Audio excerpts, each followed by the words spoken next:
Bueno, buenas noches para todos. Gracias como siempre por su puntualidad, por su asistencia. Doctor Sergio, bienvenido nuevamente. Muchísimas gracias por su tiempo. Cuando su merced disponga, podemos empezar. Muy bien, doctor Ricardo, muchas gracias. Voy en este momento a compartir pantalla de la presentación. Por favor, me confirman cuando se esté viendo. Ya Creo se que ya ve. se está viendo. Muy bien. Entonces, habíamos quedado. Estábamos finalizando entonces el tema de la Santa Inquisición. Muy bien. Pues retomamos entonces con nuestra clase de reacción penal y sistemas de control. Ya hemos visto ese decaimiento al que nos trae pues la Edad Media y cómo nos encontramos frente a un sistema procesal absolutamente corto en cuanto a garantías judiciales, un proceso absolutamente totalitario, pasando por encima de todo lo que hoy consideramos derechos propios del procesado. En este momento, recordemos lo que realmente importaba, era ese esquema teocéntrico. El ser humano realmente estaba sublevado frente a la competencia, el poder de la Santa Inquisición. Entonces podemos entender que la Iglesia Católica, a título de conclusión en este periodo histórico, que fue la institución más poderosa de este momento en la historia, es básicamente quien tipificaba conductas punibles, quien judicializaba estas mismas conductas y quien incluso llegaba a controlar aspectos como la educación, la moralidad y básicamente toda la vida política.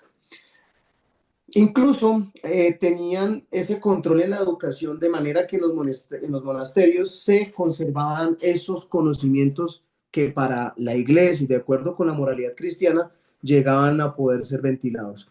La posesión de ciertos textos o de ciertos conocimientos podría ser tildado de herejía, conllevando a pues una serie de procesos penales que culminaban en la muerte. Ya habíamos dicho en la clase anterior que el proceso penal inquisitivo es el proceso penal más efectivo en la historia, con una tasa de éxito del 100%, porque nunca bajó Dios a salvar a los inocentes.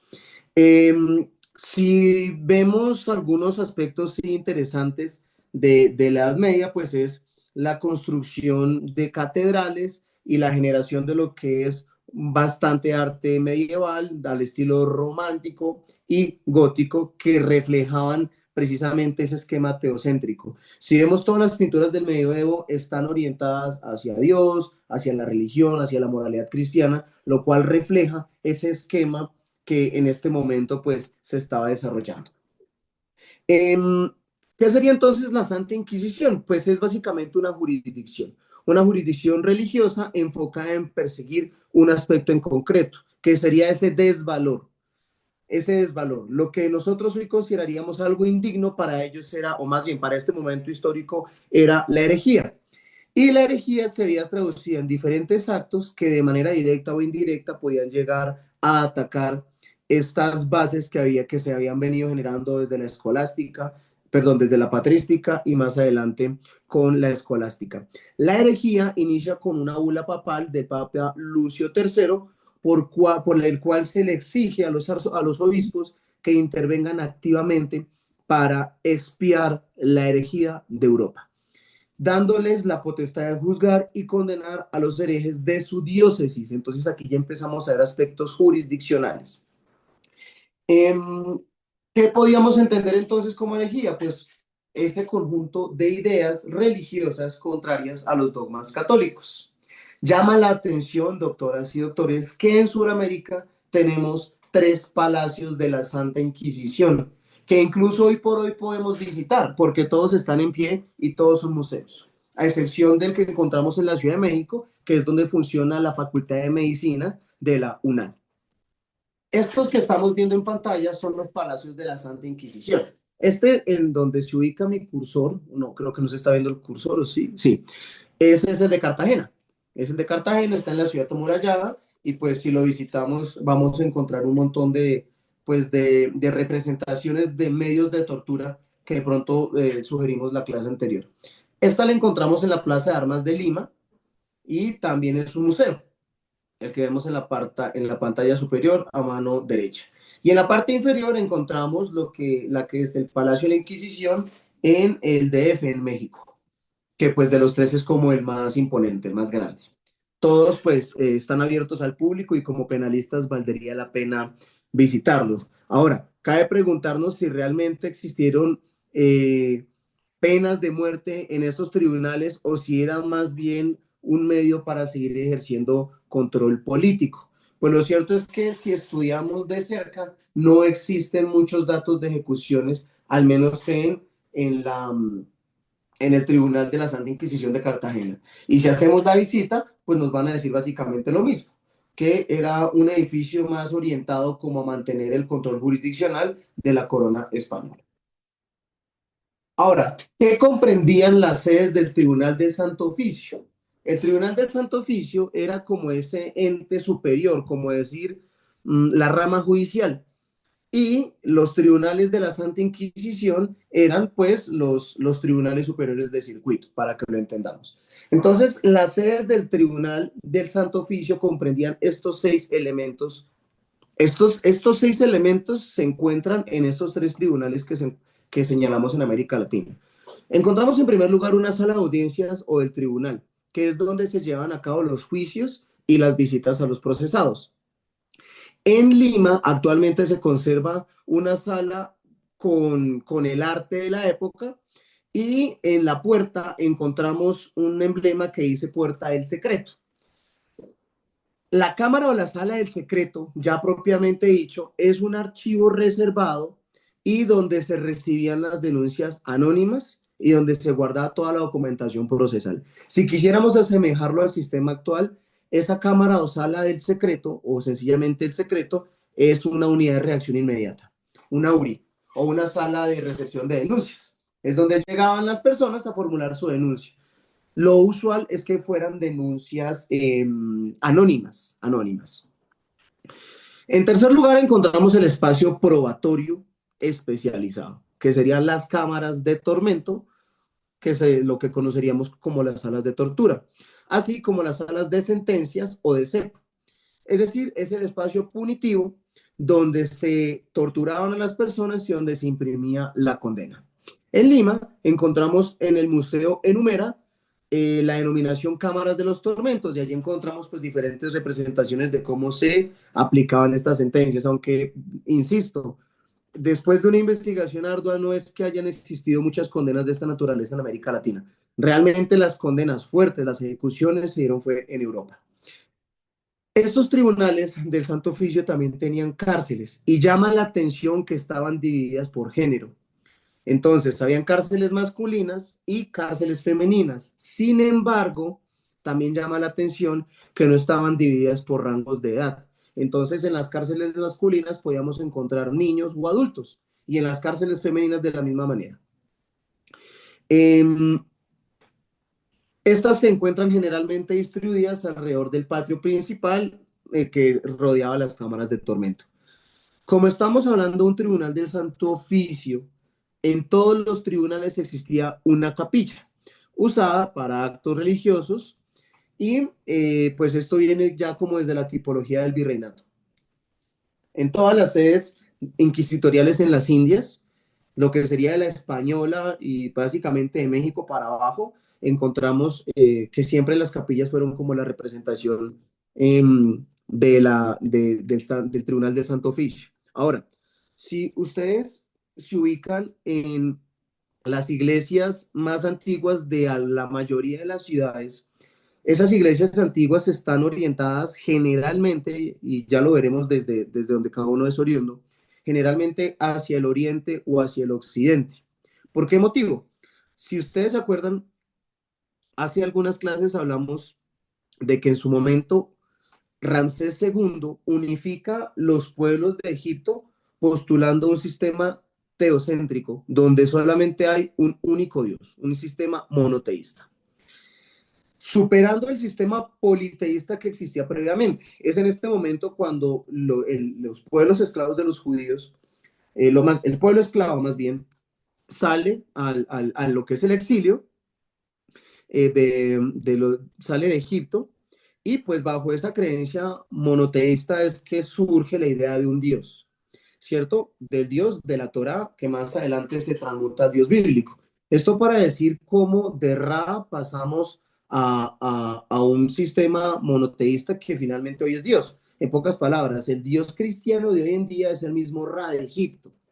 Pues la forma en la que esto se instituye es mediante lo que se denomina por algunos autores como transmutación religiosa. Entonces, si ustedes van a ver las catedrales en la ciudad de Tunja, de donde yo soy oriundo, van a darse cuenta que las iglesias más antiguas fueron construidas en su totalidad sobre antiguos asentamientos religiosos de las tribus originarias de esa ciudad, en este caso de los muiscas, ¿cierto? Entonces, si ustedes van a ver, por ejemplo, los cojines del Saque, está ubicado hacia la parte occidental de la ciudad, en una montaña, desde donde se ve toda la ciudad y donde pues se observa la cuesta del sol. Recordemos que para los pueblos originarios, los dioses creadores o más de más alto nivel eran el sol y la luna. Entonces, los asentamientos religiosos apuntaban hacia donde salía el sol y a donde salía la luna, y así mismo, pues aquí estaban estos espacios ceremoniales más importantes. ¿Qué hacen los españoles cuando ejecutan la conquista? Pues construyen capillas que más adelante se convierten en iglesias y catedrales encima de estos asentamientos religiosos. ¿Cuál era el fin? Que se empezara a eliminar la memoria histórica. Entonces la primera generación no lo notaba y seguía adorando al sol o a la luna. Pero con el paso de 3, 4, 5 generaciones, ya el pueblo indígena no se estaba arrodillando hacia el sol o hacia la luna, sino que ya el pueblo, ahora sí mestizo, se estaba arrodillando ante el tribunal del Santo Oficio, ante la iglesia católica, apostólica y romana. Eso es lo que denominamos transmutación religiosa, cómo se implanta una religión en otro pueblo y se empieza a transformar sin que siquiera nos demos cuenta. Entonces, por eso la capilla tiene un aspecto medular, hasta el punto de que, no, de que todos los pueblos en Colombia pues tienen su capilla. Y eso muestra mucho, porque es que ahí es donde está la jurisdicción de la corona española. Por último, encontramos los aposentos de los inquisidores y los funcionarios, que serían los alojamientos. Encontraríamos la secretaría, los patios centrales de circulación y, en pocas palabras, pues los espacios de acomodación de los inquisidores. Recordemos, el inquisidor estaría haciendo las veces de un juez de instrucción criminal. Todo este momento de oscurantismo jurídico, de sublevación de derechos humanos frente al poderío de la Iglesia Católica, da lugar a que se empiecen a generar una serie de ideales libertarios.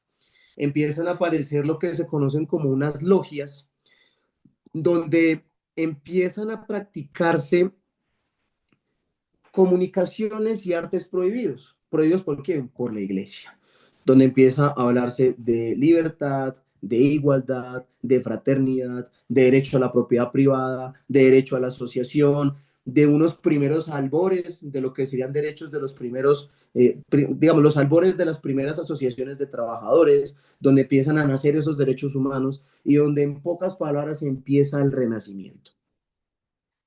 Aquí ya estamos hablando de la caída de la Edad Media. Vamos a regresar un poco y aquí en pantalla vamos a ver las 3 etapas de la Edad Media: la Alta Edad Media, la Plena Edad Media y la Baja Edad Media.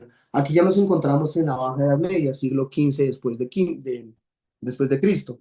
Y entonces en la Baja Edad Media se denomina Baja Edad Media porque es el momento en el que la iglesia empieza a perder ese poder omnipotente que tenía previamente, así como cuando los ciudadanos empiezan a encontrar importante relevancia a los derechos humanos y a los derechos fundamentales. Entonces, eh, aquí empieza a recordarse esas ideas aristotélicas del derecho natural y empiezan a recordarse que los derechos que tenemos como personas no se los debemos a Dios, sino son nuestros derechos por el simple hecho de ser persona.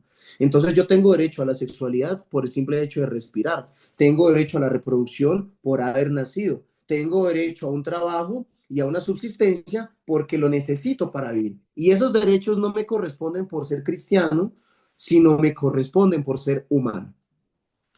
Esas ideas renacentistas nacen a título de revolución, básicamente. Y es lo que empieza a aparecer en Italia y gradualmente se va diseminando por toda Europa, gracias a que en este momento empieza un estallido académico y empiezan a surgir importantes universidades a lo largo de Europa principalmente. El humanismo renacentista entonces se puede entender como una corriente intelectual, como una corriente cultural, que lo que pretende es desvirtuar a Dios como el centro del universo. Aquí los teóricos del humanismo renacentista, como Erasmo de Rotterdam, dicen, oiga, es que Dios no es el centro es el humano. Y entonces nos encontramos nuevamente en un cambio de enfoque teórico. Cuando antes nos encontrábamos en un teocentrismo, aquí pasamos a un antropocentrismo, donde el eje central ya no es Dios, sino que el antropocentrismo postula a que el centro de las cosas es la persona humana. El centro ya no es Dios, sino es el humano, sus cualidades y sus valores. Allí surge la idea constitucional primaria del derecho francés, que más adelante lo encontramos arraigado en el artículo primero del Código Penal, del Código de Procedimiento Penal y el Código Penitenciario Encarcelario. Ley 65 de 93, Ley 906 del 2004 y Ley 599 del 2000. Desde allí, aquí es donde se empiezan a forjar esos ideales que hoy encontramos como principios en nuestros códigos penales.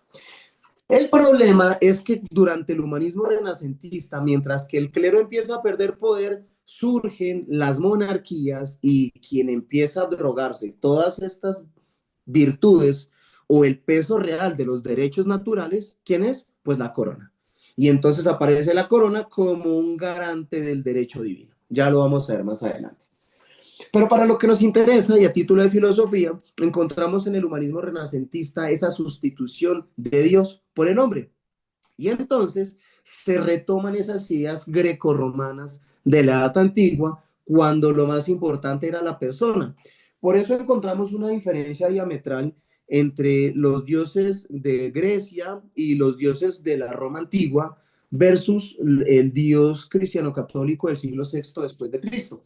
Porque es que, claro, si vemos a Baco, era un dios que se embriagaba con vino y que tenía relaciones sexuales con una y con otra pareja, ¿sí? O encontrábamos dioses homosexuales, encontrábamos dioses que incurrían en pecado, que se engañaban, es decir, eran dioses más humanos, más que se dejaban llevar por las pasiones. Y no era de alarmarse porque es que en este momento lo más importante era eso, el humano como el centro de todas las cosas. Entonces, ¿qué es lo que inspira más adelante el humanismo renacentista? Esas ideas que se construyeron desde la Grecia antigua. Se empieza a solidificar ese sistema antropocéntrico que hoy es característico de nuestro sistema de justicia.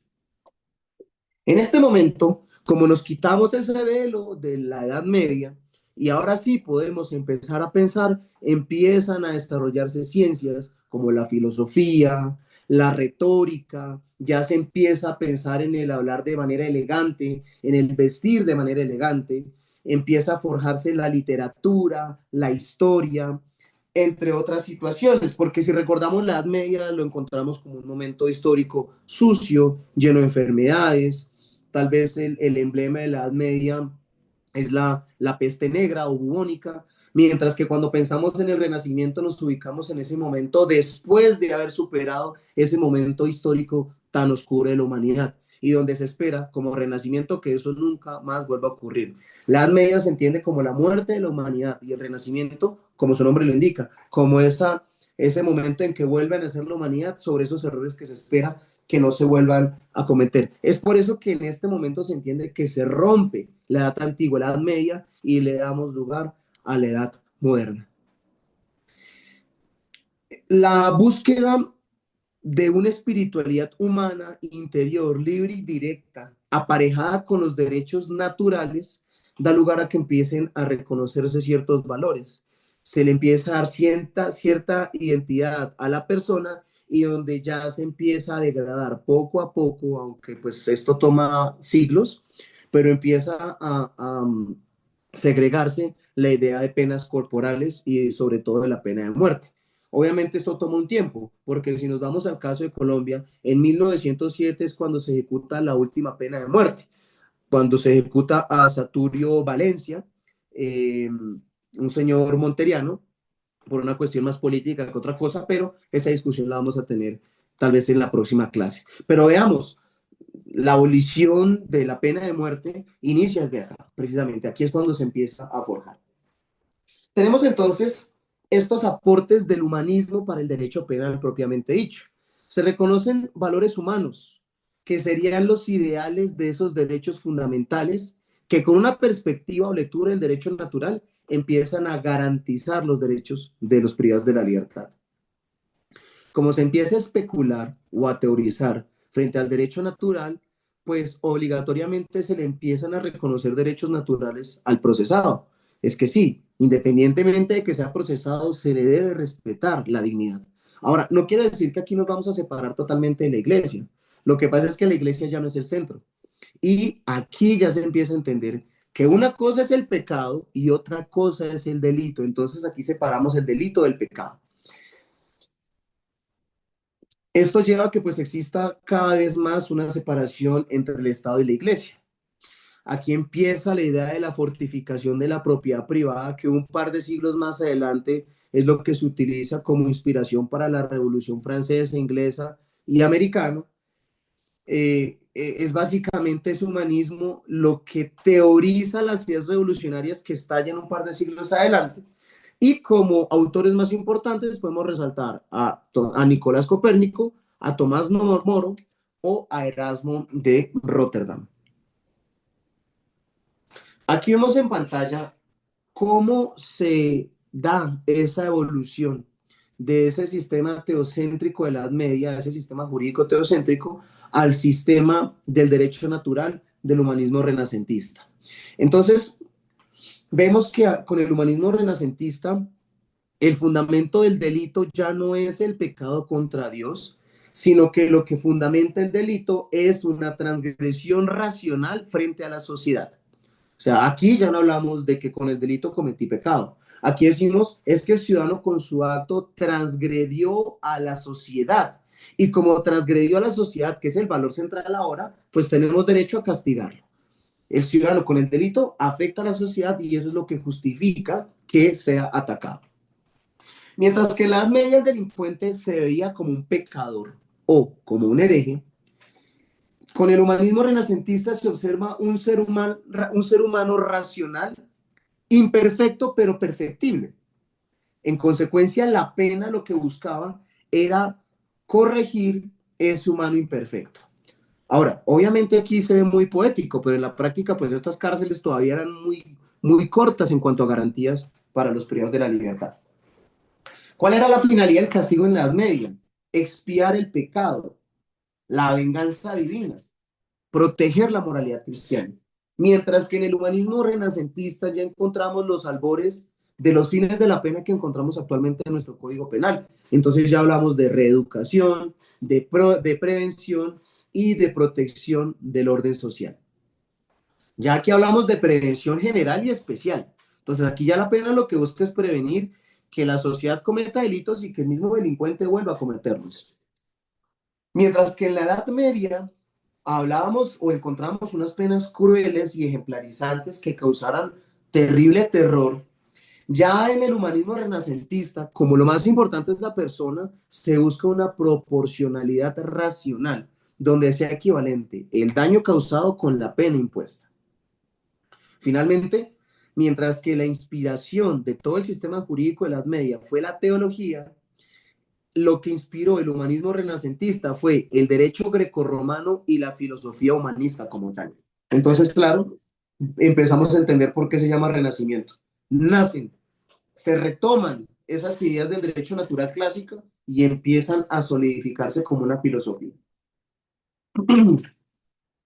Sin embargo, encontramos aquí que el derecho natural tiene una dificultad. Y es que el justnaturalismo por su naturaleza no está escrito, sino que el justnaturalismo se entiende existente por el simple hecho de ser persona. Entonces, como lo dijimos en un momento, por el simple hecho de existir, por el simple hecho de haber nacido, yo tengo un derecho a la vida. yo tengo un derecho a la propiedad privada, tengo un derecho a la familia, pero ¿cómo reclamarlo si no estaba positivizado? Esa es la crítica que le hace el positivismo. El positivismo, también llamado positivismo jurídico, sostiene que el derecho válido no es el derecho natural ni el derecho consuetudinario, sino que el derecho válido es única y exclusivamente aquel derecho que se encuentra plasmado en una norma escrita, o sea, en una norma positivizada. Es decir, las leyes, los decretos, los códigos, las ordenanzas, saliéndose de criterios morales, religiosos o naturales. Entonces, el positivismo se mantiene en contra de el derecho penal de la Edad Media. ¿Por qué? Pues porque el positivismo encuentra la primacía de los derechos naturales siempre y cuando estén positivizados, pero mantiene esa ideología que empezó con el Renacimiento, con lo que es el humanismo. Lo que pasa es que dice, para que yo pueda garantizar esos derechos que nacieron en el humanismo, los necesito encontrar en un código. Porque si no están en un código, solamente van a ser criterios morales, religiosos o naturales de tipo orientador, pero únicamente orientador. Entonces, para que el derecho se pueda exigir, necesito que esté positivizado. Pero a nivel de filosofía, postula una serie de aspectos muy interesantes que le siguen quitando poder a la iglesia. Sabemos que encontramos como un efecto parábola.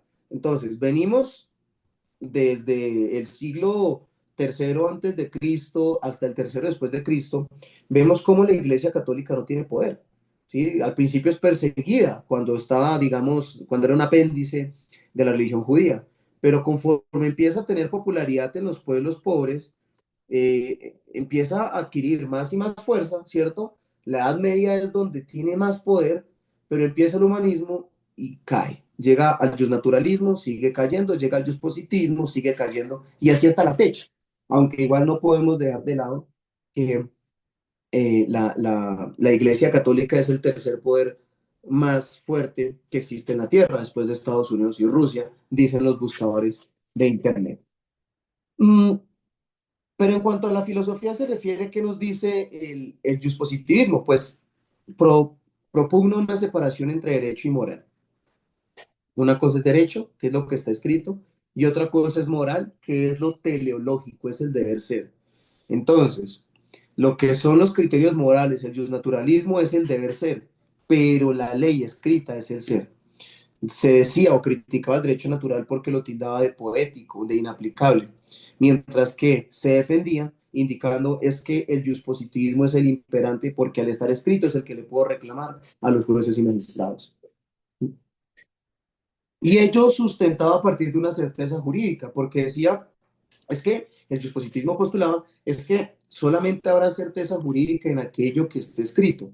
Y gracias a que está escrito, es que se le puede atribuir una validez formal reclamable por las vías jurídicas.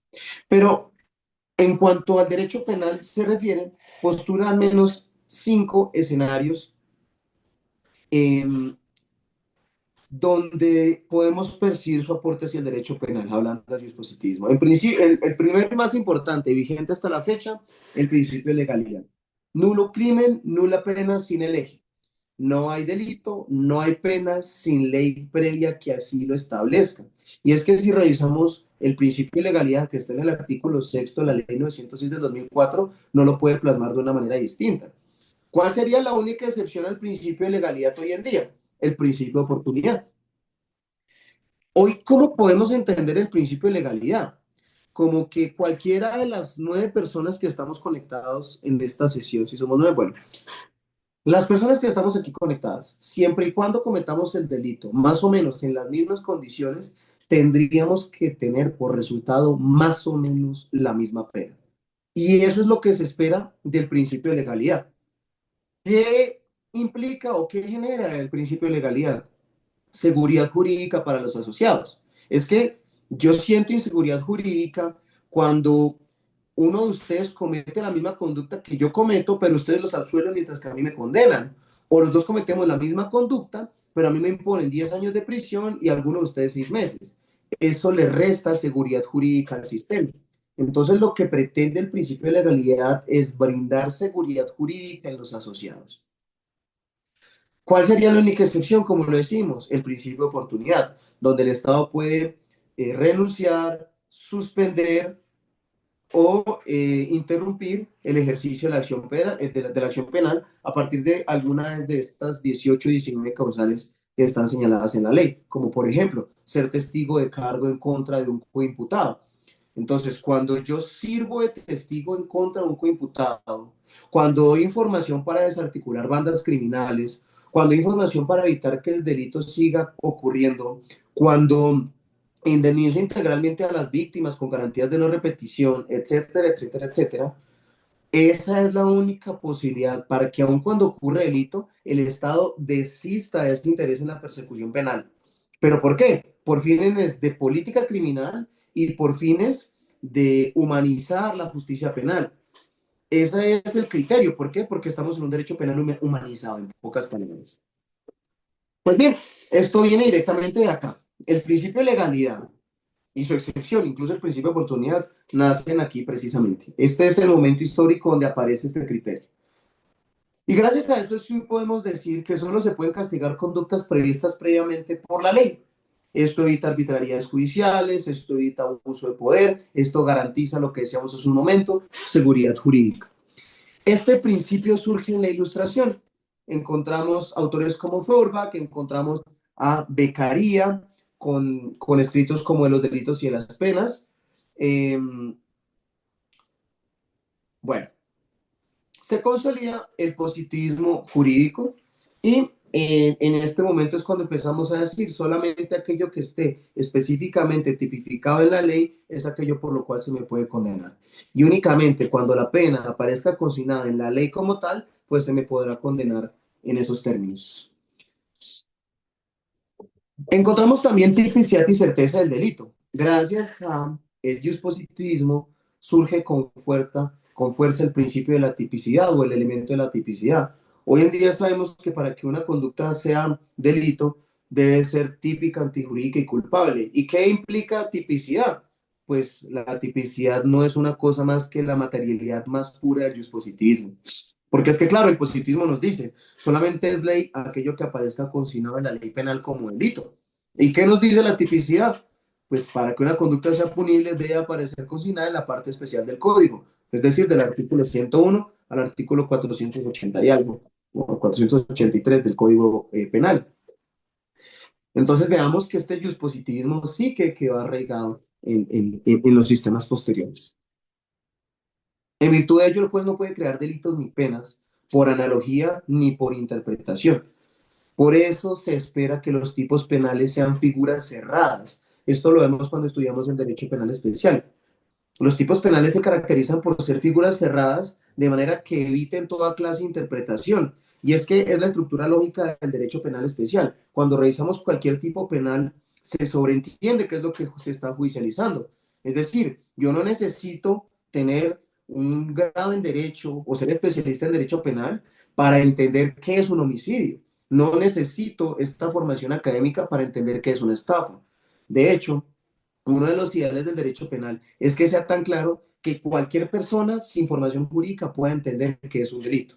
Por eso encontramos que las instituciones penales son mucho más claras que las instituciones de derecho laboral o de derecho civil, donde sí la interpretación es un elemento fundamental. Aquí nosotros, como penalistas, intentamos separarnos un poco de la interpretación y lo que se espera es que los tipos penales sean figuras jurídicas cerradas, concretas y directas. Esto permite que se fortalezca el Estado de Derecho, con el fin de que se frenen, de que detengan, de que no existan castigos arbitrarios, como ocurrieron en épocas anteriores, como en la Edad Media o como en el periodo greco-romano.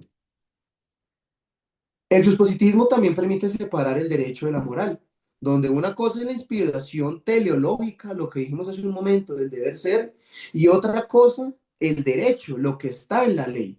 Y lo que está en la ley, lo que le importa a la ley, son hechos jurídicamente relevantes, no pecados, no pensamientos, ni inmoralidades. Y aquí es cuando se empieza a permitir o admitir la libertad sexual. Entonces ya no va a ser pecado que yo tenga tendencias homosexuales. Recordemos, ¿esto cuando se había visto? Antes de que se oficializara la religión católica como la religión, como una de las religiones permitidas en el Gran Imperio Romano, ¿cierto? O sea, aquí retomamos lo que quedó perdido por allá en Grecia y veamos que se solidifica hasta los tiempos actuales.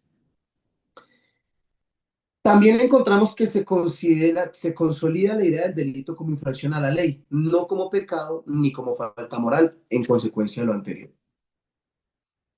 El dispositivismo da lugar a una sistematización y codificación de las normas, y entonces empiezan a aparecer esos códigos penales modernos, claros y racionales.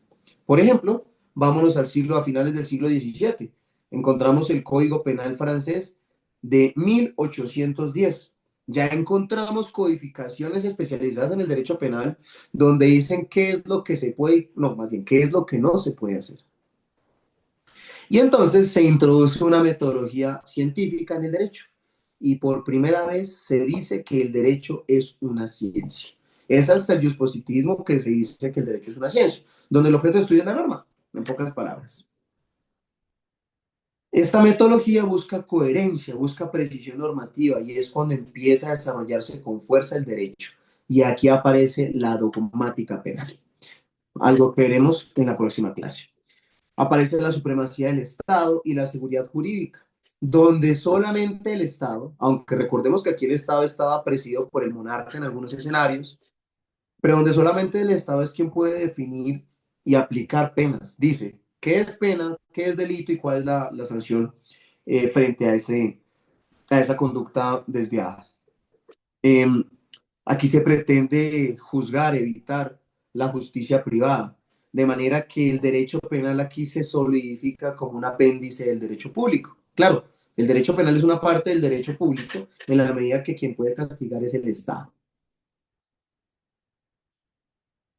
Cuando encontramos conductas tipificadas en la ley penal, como en el Código Penal francés de 1810, esto nos genera confianza en el sistema legal. Porque, ¿qué ocurre en la Edad Media? Yo no sabía si por tener un gato negro o por ponerme una falda iba a terminar decapitado, voy a terminar en la hoguera, más bien.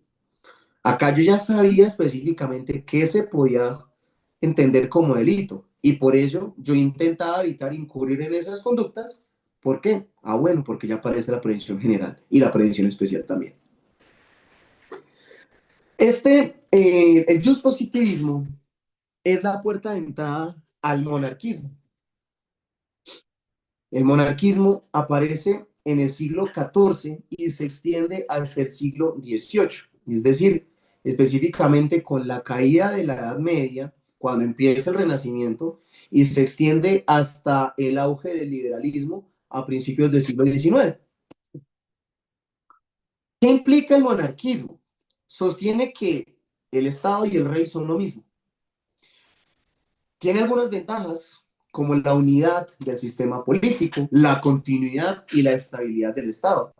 Porque es que el monarca se representaba como un símbolo de la nación y era un garante del orden. Claro, el monarca me tenía que garantizar seguridad, alimentación, trabajo.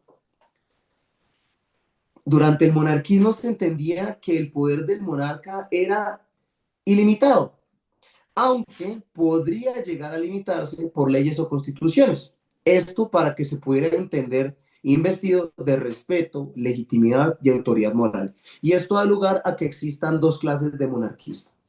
Un monarquismo inicial, conocido como un monarquismo absolutista, donde el rey es todo, donde los tres poderes del Estado, es decir, el legislativo, el ejecutivo y el judicial, recaían sobre la misma persona y donde no existía división de poderes. Esta es la primera especie de monarquismo. Lo encontramos específicamente entre los siglos XV al XVIII. Y es cuando se institucionalizan los reinados de Francia, España e Inglaterra. Un ejemplo es el antiguo régimen de las coronas, como el de Luis XIV de Francia. Eh, Más adelante aparece el monarquismo constitucional, donde, claro, al De la mano de las revoluciones que más adelante empiezan a darse, ya lo hemos visto en clases anteriores y lo vamos a empezar a ver desde este momento. Lo que inspira las revoluciones es que los súbditos de los monarcas querían tener derecho a suceder y querían tener derecho a la propiedad privada, pero el monarquismo lo impedía. Cuando empiezan a existir, a surgir estas luchas de clases y cuando la burguesía pretende apropiarse de terrenos, pues como derecho propio, recordemos que el derecho a la propiedad privada es un derecho fundamental, pues la corona se ve obligada en crear estados, pero sin perder el poder. Y entonces surge el monarquismo constitucional. ¿Qué implica el monarquismo constitucional? Implica que el Estado tiene una atribución de poderes. Entonces está el órgano legislativo, el órgano ejecutivo y el órgano judicial. Pero al mismo tiempo está el monarca a un lado. ¿Qué función tiene el monarca? Pues realmente tiene funciones más de relaciones públicas. Aquí el monarca se encarga de ir a entregar títulos, se encarga de asistir a conmemoraciones, de tener un enfoque, más se vuelve una celebridad. Pero aparte está un primer ministro, aparte está un órgano legislativo, ejecutivo y judicial. Y este es el monarquismo que incluso hoy se mantiene presente en países como Inglaterra, en países como Holanda, en países como España, donde existe el rey. ¿Sí? Eh, entonces vemos aquí, por ejemplo, Francia con la Carta Constitucional de 1814 con Luis XVIII, España con la Constitución de Cádiz de 1812 y restauraciones posteriores, la Constitución Liberal Belga de 1831, así como las monarquías parlamentarias graduales de Suecia, Noruega y Dinamarca. ¿Qué llama la atención? Si nos ponemos a revisar la Constitución Política de España, el artículo 56.3 dice habla sobre la inviolabilidad del rey en España, donde postula que el rey no puede cometer delito. Entonces, pues vemos de alguna manera que empieza a perder sentido, ¿cierto? Porque pues lo que supuestamente le permite dar respeto, legitimidad y autoridad moral al monarquismo es entender que incluso el rey está sometido al imperio de la ley. Pero si revisamos la norma, al menos la Constitución española, el artículo 56.3 es claro, el rey no puede cometer delito. Pues esto deja un sinsabor particular en ese sentido. Entonces vemos para concluir esta parte que durante el monarquismo, pues podemos entender que las sanciones penales más graves estaban orientadas a todo aquel que atacara el rey, su familia o la estabilidad de la corona. Las penas en este momento eran penas económicas, también se hablaba de la expulsión, pero sobre todo había pena de muerte en caso de que se atacara el rey, su familia o la corona en general. Aquí el sistema jurídico es decir, antropocéntrico, claro, el eje central es la persona, pero desde luego que una cosa es el derecho de nosotros como administrados y otro el derecho del rey. De allí que pongamos aquí el ejemplo de que el rey de España no podría ser condenado por homicidio, entonces está por encima de la ley. Entonces, claro, aquí ya la religión está muy aparte del sistema jurídico, pero al final de la cuenta, lo cierto es que apareciera que existieran dos clases de ley, una ley aplicable a los hombres y una inexistente ley aplicable a los reyes. Finalmente nos encontramos, y con esto cerraríamos la sesión de hoy, las revoluciones y su aporte al derecho penal. Tres revoluciones cobran especial importancia durante la evolución del derecho penal. La Revolución Francesa de 1789 a 1799, la Revolución de las 13 Colonias o de los Estados Unidos de 1763 a 1783 y la Revolución Inglesa de 1642 a 1688. El aporte más importante durante estas revoluciones es que se empiezan a forjar ideas de dignidad, empieza a hablarse de dignidad humana, empieza a hablarse del derecho al trabajo, empieza a hablarse del derecho a la libertad de prensa, a la libertad de expresión, a la igualdad, a la fraternidad, a la libertad de asociación, a la libertad de elección, de ser elegido. Empezamos a hablar de los albores de las democracias y empiezan a formarse esos sistemas políticos que hoy caracterizan nuestro derecho. Pero como somos penalistas, veamos detenidamente cuáles son tal vez los aportes más importantes que nos traen las revoluciones al derecho penal. Y entonces aquí encontramos, en primer lugar, hablando de la Revolución Francesa, sé que oficialmente queda abolida la tortura. Claro, en el infraderecho esto sigue ocurriendo, la tortura sigue ocurriendo en todo el mundo, de hecho. Incluso ya lo hemos visto en algún momento.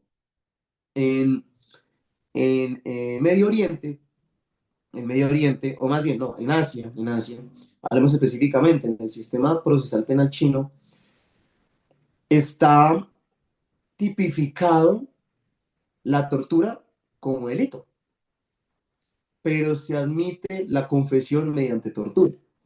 Entonces veamos lo ilógico, ¿cierto? Veamos lo ilógico. Pero nuestro sistema jurídico no es hijo o nieto o bisnieto del sistema oriental, sino que el sistema jurídico colombiano está asociado directamente al sistema continental europeo, que sería francés, italiano y alemán, y español, que más adelante se mezcla o se licúa, ¿cierto?, con el sistema angloamericano y nos da nuestro sistema penal oral acusatorio. En todo caso, ¿qué nos aporta la Revolución Francesa? La abolición de la tortura. Se empieza a hablar de una igualdad ante la ley, incluso al rey lo reduce y superamos lo que ocurrió en el monarquismo, donde decimos, no señor, usted también tiene que someterse al imperio de la ley, porque todos somos iguales, todos estamos bajo el imperio, no de Dios, bajo el imperio de la ley. Empiezan a aparecer lo que sería el primer código penal moderno por allá en 1791, que más adelante se solidifica con el código penal francés de 1810. En cuanto a la revolución de las 13 colonias o de los Estados Unidos, 1763 a 1783, aparece la garantía del juicio por jurado. Veamos desde qué momento aparece el juicio por jurado. Siglo XVIII. Es que Estados Unidos viene desarrollando este esquema desde hace más de 2 siglos. Colombia lo intentó y funcionó por un tiempo. Si hoy revisamos la constitución política, se indica que podrán existir jurados de conciencia en causas criminales. Y de hecho, si nos vamos a la ley 906 del 2004 y revisamos quiénes son los funcionarios que hacen parte del sistema procesal penal, aparecen los jurados de conciencia en causas criminales. Lo que pasa es que no existe una norma que los haya reglamentado. Entonces, ¿tenemos el jurado de conciencia en Colombia? Sí existe, pero está sin reglamentar. Pero pues la revolución de las 13 colonias nos aporta esto, la garantía del juicio por jurado y la prohibición de penas crueles, inhumanas o injustas, tal cual aparece en nuestro artículo 29 constitucional. Por su parte, la revolución inglesa de 1642 a 1688 ofrece el principio de legalidad en la Carta Magna, así como la supremacía de los derechos individuales sobre los derechos, digamos, del Estado. Muy bien, cumpliendo con el término, finalizaríamos nuestra sesión en esta parte. Doctores, quisiera preguntar si hay alguna inquietud respecto a los temas que vimos en esta sesión. Bueno, aquí tengo algunos comentarios en el chat. No, no, son saludes. Quisiera preguntar si hay dudas, doctoras y doctores.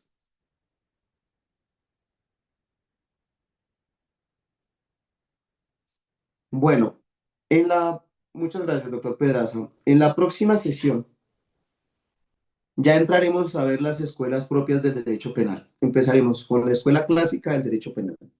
Pasaremos a las escuelas de Frankfurt.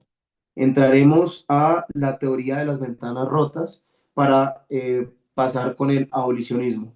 Obviamente, pues estaremos abordando, muchas gracias, doctor Jorge Eduardo, muy gentil.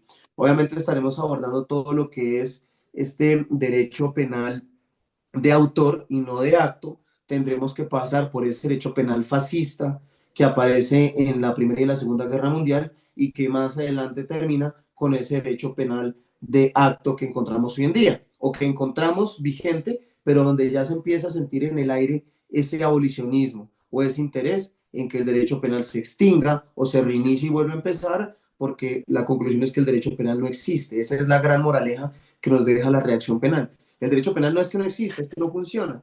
Porque lo que tenía por fin la resocialización, la reeducación, la prevención, realmente no funciona. Y lo que encontramos hoy en día es que las cárceles, en vez de reeducar o de resocializar, son realmente empresas para generar más criminalidad. Cuando la persona inocente, indebidamente condenada, entra a una cárcel, no sale resocializada, sale un nuevo criminal. Y eso es lo que, esa es la conclusión final que iremos viendo cuando hablemos del abolicionismo. Por lo demás, les agradezco por la atención y nos veremos en nuestra próxima sesión. Muchas gracias, doctoras y doctores. Pasen ustedes una feliz noche. Gracias, doctor. Gracias. Buenas Muchas gracias, noches. doctor. Buenas noches para todos. De noviembre. Ahí, cerca.